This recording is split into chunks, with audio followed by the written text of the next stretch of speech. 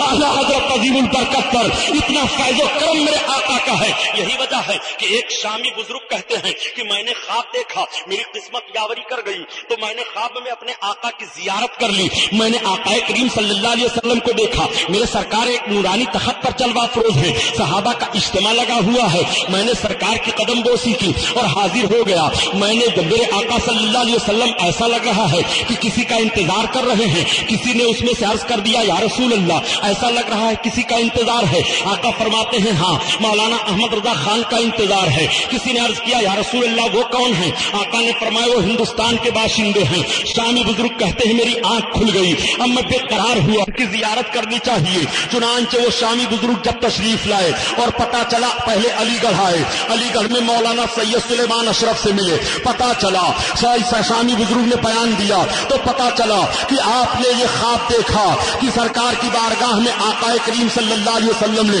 اپنی بارگاہ میں اعلیٰ حضرت کو یہ عزت دی ہے، تو یہ تو خواب آپ کا سچا ہے، آپ عقیدت و محبت میں آئے ہیں، مگر افسوس کہ آپ ملاقات نہیں کر سکیں گے، اعلیٰ حضرت کا انتقال ہو گیا۔ تو شامی بزرگ رونے لگے اور انہوں نے جو خواب دیکھا تھا جب اس خواب کے دن کو جوڑتے ہیں تو 25 سفر کو اعلیٰ حضرت کا وصال ہو رہا ہے، اور 25 ہی سفر کو وہ شامی بزرگ مدینہ طیبہ میں خواب دیکھ رہے ہیں کہ اعلیٰ حضرت کا انتظار ہو رہا ہے، وہ سرکار اعلیٰ حضرت عظیم البرکت ہیں، اللہ کے حبیب ہیں، اپنے قرب میں جس کو بھی جگہ عنایت فرما دے، تمہارے باپ کا کیا جاتا ہے؟ یہ بہت اعتراض کرتے ہیں کہ بتائیے ان کے اعلیٰ حضرت کا اتنا بڑا مرتبہ ہو گیا کہ اللہ کے حبیب انتظار فرما رہے ہیں، نادان انتظار فرمانے کا یہ مطلب نہیں ہے معاذ اللہ کہ اللہ کے حبیب کسی کے محتاج ہیں، بلکہ یہ آقا کی شان ہوتی ہے کہ اپنے غلام کی عزت بڑھانے کے لیے آقا کبھی فرما دیتا ہے میں اپنے فلاں غلام کا انتظار کر رہا ہوں، تو یہ مطلب نہیں ہے کہ آقا کا مرتبہ گھٹ گیا اور غلام کا مرتبہ بڑھ گیا، نہیں، یہ تو آقا کی عزت افزائی غلام کے لیے ہوتی ہے جو اس طرح سے کہہ دیا کرتا ہے تاکہ درباریوں کو بھی پتا چل جائے کہ اس غلام کا بھی کوئی وقار ہے آقا کے دربار میں۔ میرے سرکار ارشاد فرماتے ہیں احمد رضا خان کا انتظار ہے، یہ میرے آقا کا مرتبہ معاذ اللہ نہیں گھٹا، بلکہ میرے آقا اپنے غلام کی عزت بڑھا رہے ہیں اور اپنے غلام کو وقار دے رہے ہیں۔ یہ رسول کی بارگاہ ہے، یہاں کسی چیز کی کمی نہیں ہے، سرکار کی بارگاہ میں جو جس چیز کا سوال کرے آقا کریم عطا فرما رہے ہیں، تبھی تو اعلیٰ حضرت عظیم البرکت فرماتے ہیں کہ یا رسول اللہ سب کچھ آپ سے ملا، ایمان آپ سے ملا، زندگی آپ سے ملی، عبادت کا قانون آپ سے ملا، سارا وقار آپ سے ملا، رزق آپ سے ملا، سارا حسن آپ سے ملا، ساری بہاریں آپ سے ملی، یا رسول اللہ آپ کا حال یہ ہے کہ خلق کے حاکم ہو تم اور رزق کے قاسم ہو تم، اور جو ملا تم سے ملا تم پہ کرو درود، اللہ اللہ۔ نعرہ تکبیر۔ دوستو والعاقبۃ للمتقین، اور آخرت میں اچھا انجام پرہیزگاروں کے لیے ہے۔ اعلیٰ حضرت کا آخری پیغام عشق رسول اور پرہیزگاری ہے، بے شک اس پر عمل کرو۔ تب تو مشن پر اعلیٰ حضرت کے عمل کر رہے ہو، اعلیٰ حضرت زندہ باد کا نعرہ لگانا صحیح ہے۔ السلام علیکم۔